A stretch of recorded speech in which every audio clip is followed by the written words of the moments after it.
मित्रों, आप जानते हैं कि मेरा पहला वीडियो में मैं कोरोना के विषय में आपको थोड़ा बहुत संवाद बोले थे। कोरोना महामारी के साथ हम करीब करीब 3 महीना से ऊर्ध्वकाल हो गया, हम लोग आकस्टम हो गए हैं। कोरोना के चलते हमारा कुछ व्यवस्था में परिवर्तन हुआ है।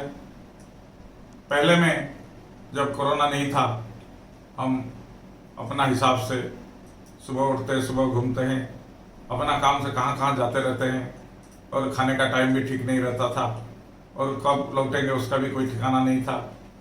लेकिन अभी कोरोना के चलते हम लोग घर से बाहर ज़्यादा नहीं निकलते हैं।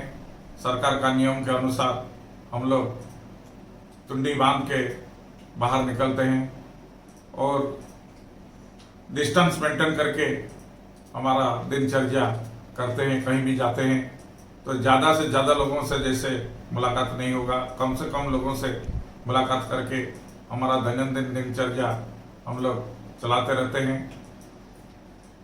एक चीज़ आप लोग देखना चाहते हैं कि कभी कभी क्या होता है ना, हम सोच में पड़ जाते हैं कि भविष्य कैसे रहेगा, क्या रहेगा, ऐसे चलेगा तो हमारा रोजी रोटी कैसे चलेगा, हमारा सिस्टम कैसे व्यवस्थित होगा।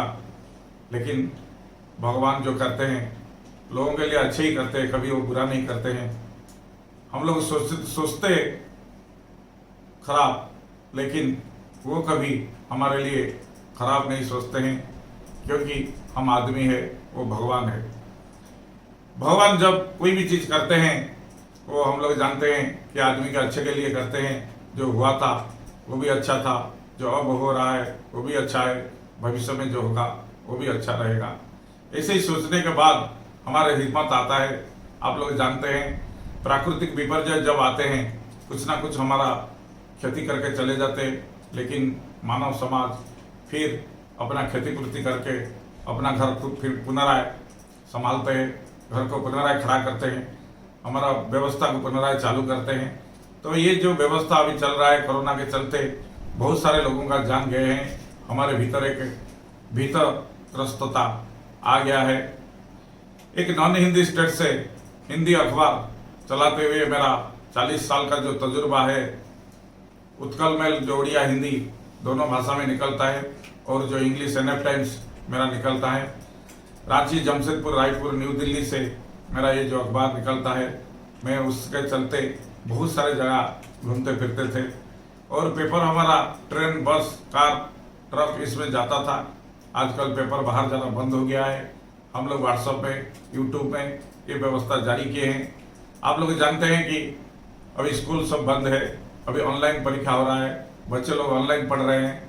फॉरेन में ऑनलाइन व्यवस्था बहुत पहले से हो गया था और हमारा अभी अपने आप ऑनलाइन परीक्षा, ऑनलाइन सिस्टम हो गया है। हम सब चीज़ के लिए सरकार के ऊपर दोष देने से नहीं होगा।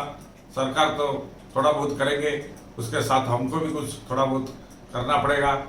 हमारे बीच में अभी मानविक संवेदनता लोग हो गया है, क्योंकि हम लोग जब सुबह अखबार पढ़ते हैं कि टीवी देखते हैं तो उसमें आता है कि कोई पिता कोरोना बीमारी में ग्रस्त होकर डेथ हो गया तो उसका पुत्र उसका शव नहीं उठा रहा है। गांव वाले उसको शहर में घुसने नहीं देते, गांव में घुसने नहीं देते हैं।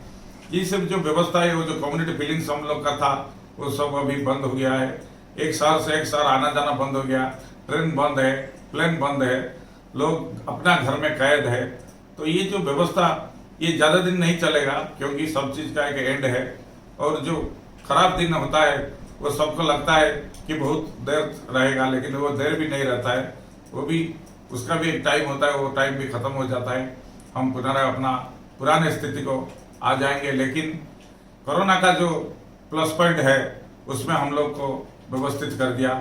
सुबह उठने का टाइम का, नाश्ता करने का टाइम का, दिन का खाना खाने का टाइम का, रात में सोने का टाइम का और बीच बीच में भगवान को याद करने का टाइम का, योग का टाइम का, वो सब ठीक हो गया, वो व्यवस्थित हो गया। हम उसी हिसाब से अभी दिनचर्या को मेंटेन कर रहे हैं। हमको हिम्मत रखना है, क्योंकि जो पशु पक्षी से हम लोग आदमी सबसे महान व्यवस्था भगवान ने किए हैं कि आदमी एक महान व्यवस्था के तहत अपना काम कर रहे हैं। तो हम लोग अपना हिसाब को ठीक से रखना चाहिए, सरकार का नियम कानून को ठीक से मानना चाहिए एवं कैसे हमारा व्यवस्था सुधर जाएगा उसके लिए हम लोग काम करेंगे। अभी आप देखते होंगे कि बहुत सारे लोगों का जो कोरोना योद्धा है, डॉक्टर है, नर्स है, उनका देहांत हो रहा है। उनको ज़्यादातर उनके ऊपर इसका असर पड़ता है, हॉस्पिटल के ऊपर असर पड़ता है। और जो वृद्ध आदमी जो जिसका डायबिटीज वगैरह, रक्तचाप वगैरह है, उन लोगों के ऊपर ज़्यादा असर पड़ता है। और पहले तो बोलते थे कि ये कोरोना खाली छूने से होगा, कि वायु से नहीं होता था, लेकिन अभी फिर आ गया कि वायु से भी कोरोना व्याप्त हो रहा है। इसलिए हम लोग जितना कम से कम बाहर निकलेंगे, अपना पार्टी के ऊपर मास्क पहन के हम निकलेंगे और हाथ बार बार धोएंगे और सरकार का नियम कानून को ठीक से पालन करेंगे। जो शटडाउन होता है कि लॉकडाउन होता है कि कंटेनमेंट होता है, उससे हम लोग घबराना नहीं चाहिए। कि अखबार में जो आता है और जो आपका टीवी में आता है, उसमें ज़्यादातर हम लोग ध्यान नहीं देंगे। हम भगवान के ऊपर भरोसा रखेंगे, वो हमारे लिए सब चीज़ ठीक करेंगे और हमको भविष्य के लिए एक नया सुनहरे फिर संसार निर्माण करने के लिए हमको मदद करेंगे, हमको शक्ति देंगे। उसी शक्ति में हम लोग आगे बढ़ेंगे। और एक अखबार का संपादक के चलते मैं आप लोगों को हिम्मत रखने के लिए आपको बोलता हूँ। हमारे प्रभु जगन्नाथ जी जिसका रथ यात्रा होगा नहीं होगा करके लास्ट में रथ यात्रा हुआ एवं बहुत अच्छा हुआ। कुछ कोरोना नियम के तहत उसको पालन करके हमारा देव जो है वो भी बाहर निकले। लोगों से मिलने के लिए तो सभी साल निकलते थे, लेकिन इस साल बिना भक्त में रथ यात्रा बहुत अच्छे से हो गया। आप लोग को इसलिए मैं धन्यवाद देता हूँ। 130 करोड़ हमारा जो देशवासी हैं, हमारा जो प्रधानमंत्री है, जो राज्यों में सब मुख्यमंत्री वगैरह है, सबको हम लोग तहे दिल से प्यार और स्नेह देखेंगे कैसे ये चीज़ को हम लोग आगे जूझेंगे। कोरोना को हम लोग हराएंगे और हम लोग खुद जीतेंगे। जय जगन्नाथ, जय आप लोग।